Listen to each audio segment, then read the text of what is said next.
Greetings, and thank you for joining us today on the Private Investigator Experience podcast. I'm your host, Phil Little, and I have with me my son, Wade Little, and we're going to be talking about the PI world and what a PI really does and some of the types of cases that we've worked on. On today's show, we're going to look at a case which will probably be a series of shows that it covered a period of a couple years. And it was a major murder case, an insurance scam for murder. And one thing I learned in case was if you're going to go meet somebody and you've got $30,000 cash on you, make sure you know who they are before you go to meet them. And I'll explain that a little later. Or make sure you have a bodyguard. Yeah, maybe two of them with these guys. This case has all the ingredients of a TV murder mystery. And in fact, there's a producer now working on this case and the background of this case to make it into a movie. And it's kind of got the 40s, 50s look. I was thinking about back in those days when I first started that the TV show Mannix was filming out in front of our office there on Lancashire Boulevard. And this was before the DNA and the forensics. So we're going to take a look here. And I get asked a lot, how did I get involved in the investigative field? And how did I get involved in cases like this? So we're going to jump in here. Wade, welcome. How are you doing today? I'm doing splendid. How are you? You know, I'm just wonderful. Excellent. So this case is very intriguing, and it's a murder mystery. I do like the fact that it's being made into a movie because it's one of those types of cases that if you're scrolling your TV and you come upon this on a crime show, it's definitely one of those ones that's going to capture your attention. So I know that when at this time you were still in a smaller operation, this was West Coast days, right? Yes, this was probably 5 or 6 years before West Coast. Okay. And so I guess let's just start at the beginning of this. And how did you how did this case first come to you?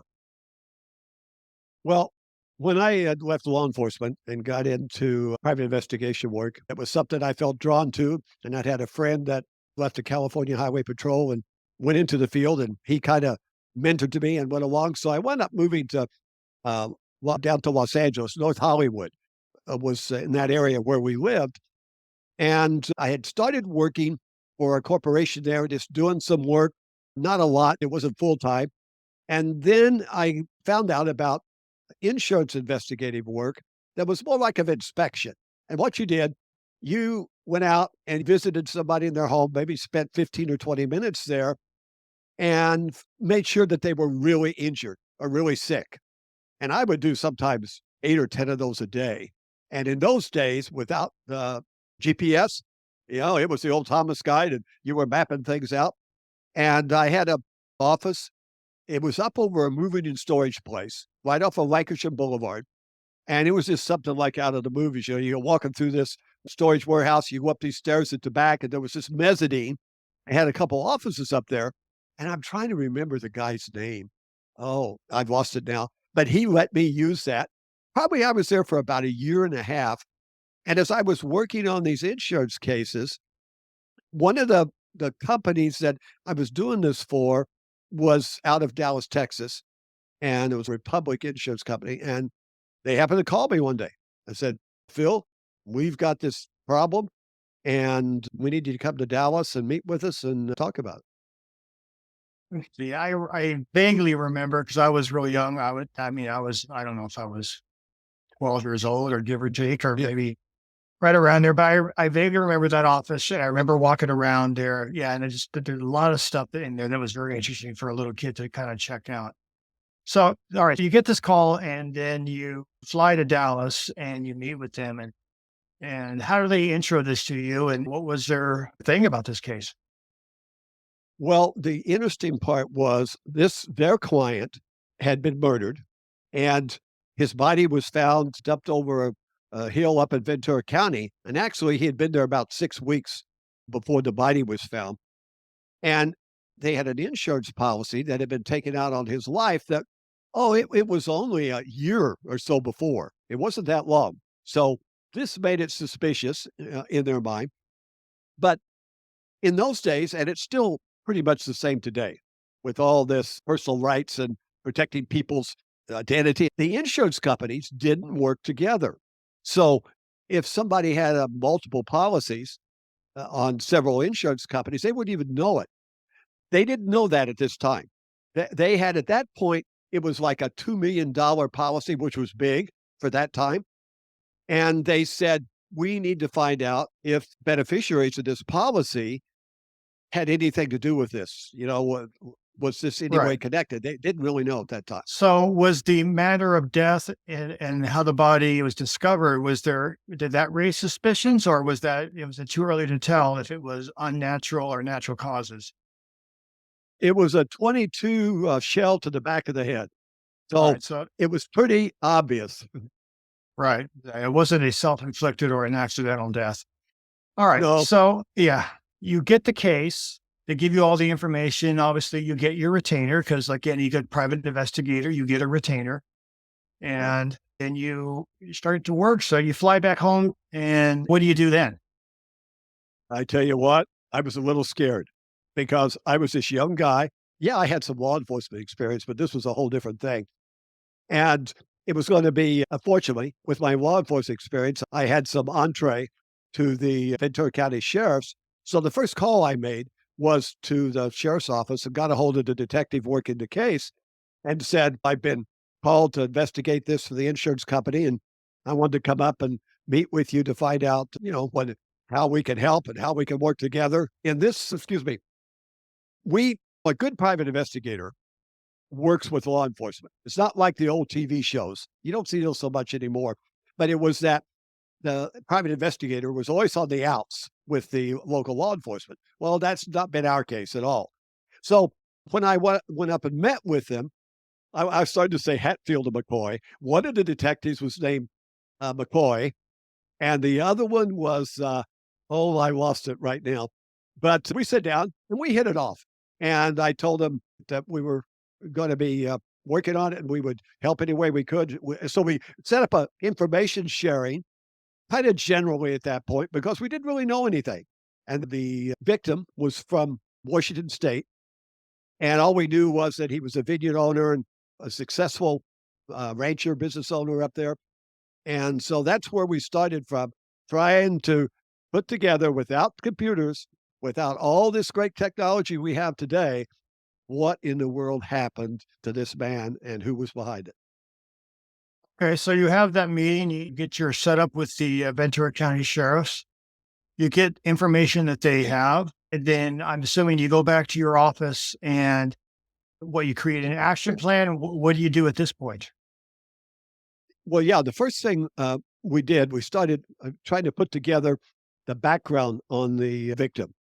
And they had told me enough that I was able to gather the factual data on the victim and also start looking at the state of Washington where he was from, trying to find out background. Why was he down here?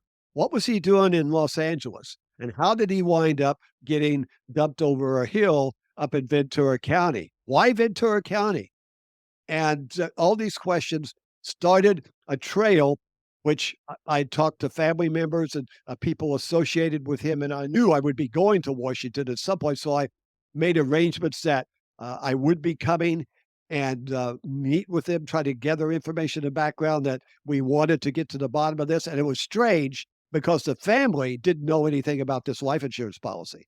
It was foreign to them. And that raised suspicions right there. Why would he have a policy on him if none of his business associates or if his family knew anything about it? Right. So the beneficiary was nobody that the family knew. Yeah, it was just a guy's name, last name Dickey, was who is this guy? We've never heard Okay. of him. So then when you were talking to them, I'm assuming you called them up first and talked to them and interviewed them, and then you did it in person. Yes, at the same time, we started working on where he had been staying. We were able to determine where he was staying in Los Angeles, over in West LA. And we started trying to build a profile around people that knew him, people that was associated in some way. And what was he doing down there? I learned from the family that he had been coming down to Los Angeles and apparently looking to raise capital to expand their vineyard and their ranching there. There had been some financial problems and some different things going on. So he'd been coming to Los Angeles, oh, at least I think once a month, and spending a week or so and working supposedly on raising money from some source or people that they didn't know what the sources were that he was working with. So dealing when you were talking with the family, they didn't know anybody by this name, who the beneficiary was. They didn't know anything about the insurance policy, but you discovered that there was financial issues with the family business. So did that raise red flags that somebody in the family was involved with this and they were covering up what they knew or what they said they didn't know? Well, that actually didn't pop up as much because when I started looking at the family and their background, this was a very upright family, a very religious family involved in their local church. The victim had been a family man, very involved in his church. They were a reputable group of people, and there wasn't any indication that somehow one of them had somehow orchestrated the setup to here. One, it didn't fit the profile of them, the family there in Washington. They were a ranching, farming, vineyard family that was conservative. It just didn't have any feel that this was somehow family related. There had to be some connection to what he was doing in Los Angeles. And that's what we begin to focus on. Well, at least on the surface, because many times people, they say one thing, but they lead a different life, which maybe in this case, it was just the victim who was saying one thing and leading a different life, but that's something we'll find out maybe later. So you get back after interviewing, talking to them, and so at this point, you're thinking is, okay, why was he, like you said, why was he here? What was he doing? Who was he meeting with? What's going on in LA that was so important that he's down here once a month? So what was your next step once you got back here? Well, we started, as they say, peeling away the layers of the onion. Once we found the address of where he was living and staying when he was down here, he wasn't staying in a hotel, he had an apartment. And we soon discovered that there was a young lady living at the apartment also. And investigation leading into more investigation led us to her.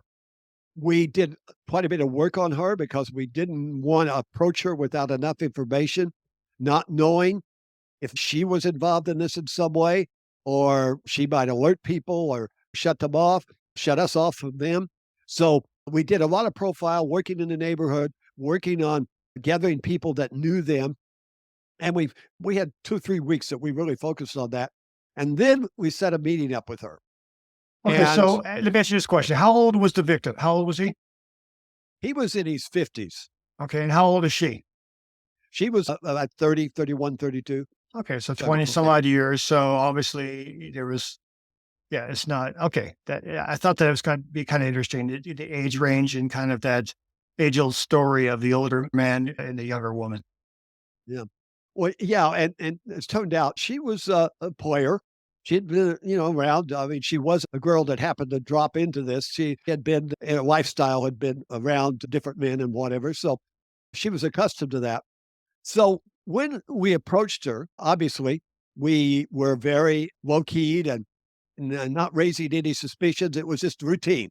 Man, we're just doing the routine investigation, checking off the boxes. We sure there's nothing wrong, but all that kind of stuff. And as we began to talk to her, she knew a lot about his schedule.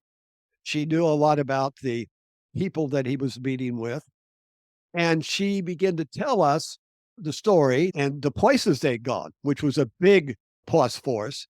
Some of the restaurants they'd hung out at, bar restaurant. There was one down in West LA there that was a well known restaurant chain that had a bar life. And that was a place, the Tiger. What was, oh, Flying Tiger. It was a Flying Tiger restaurant down on Sepulveda Boulevard, just right south of West LA. And so that was a big help. But she told us that he had been working on building relationships because they needed money. And they had met some people out at, in fact, one of the main contact was made at this restaurant. And so our focus began on that restaurant then. And we found that this was a known mob. In those days, we still had, the 60s probably wiped out the mob in Los Angeles when Nick Licata was the last Godfather and he was taken out. But there was still that element around. So that raised immediate suspicion by that group. And he was involved with that group. So we thought maybe we're on the right trail here. Interesting. So she appeared to be cooperating, and by all means, that she was giving you information. And did you set up surveillance on this restaurant? What did you do to try to identify people that she said that they had met with? Did she give you descriptions? How did you determine who, if it was possible at this point, who they were meeting with? Well, she had names. It turned out those names that she had weren't the prime people, but she had some names and whatever. So what I did, actually, my wife and I at that time, and another one of our guys and his wife, we just went in for dinner. We started hanging out there and going down and talking and getting to know people and not telling them who we were, what we were doing, just being part of the crowd. So that's how it started as we began to look and watch and listen. And we're able to identify some of the people that she talked about, being there. Excuse me. But we knew that there was some threads out of this restaurant and we had to pull them out. And we didn't really know that we had a hold of a big rope that was going to unravel things out around the world. So how many, was this every weekend you guys were going there? I mean, obviously I was young, probably had a babysitter. I don't know. But so was it every weekend? It was a weeknights you guys were going there and hanging out and hanging out with the fellas, the boys? Yeah. Oh, excuse me. It was, we would go a couple times a week to start with. We wanted to let our faces. We wanted to get known. We wanted to be seen as part of the crowd.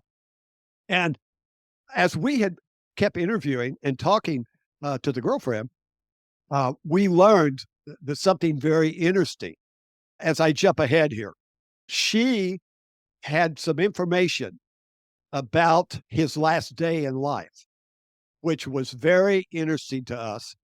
And this was kind of what I said in my tease on this, that she had told us that during the course of all these people he was talking to, this had happened. It took over 3 or 4 months for this deal to come together. And supposedly, on that last day that she saw him, he was at their apartment. This was before noon, and they lived, 15 minutes from LAX or something like that. It was close. And he got a call that the money man was coming into Los Angeles, and this money was supposedly coming from outside the country where he was going to get it. But he needed to take some good faith money to show that he was really serious. And so that was 30,000 in cash.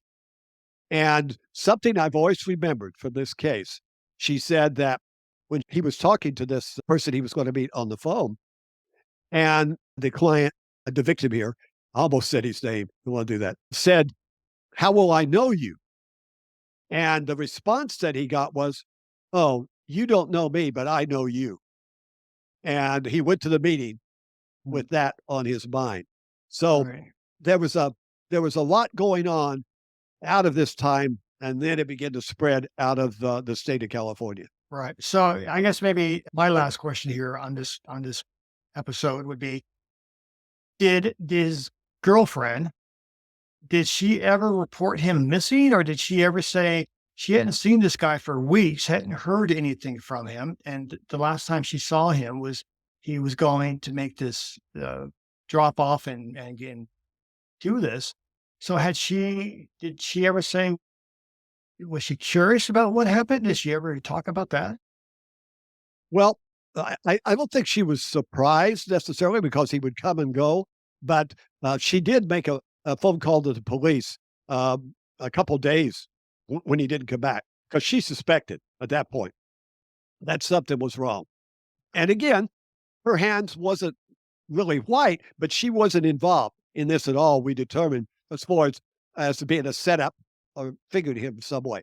But it all this unraveled into one of the largest murder for hire schemes at that point that had ever happened. And on the next episode, we'll tell you some of those events and some interesting situations that we had pop up.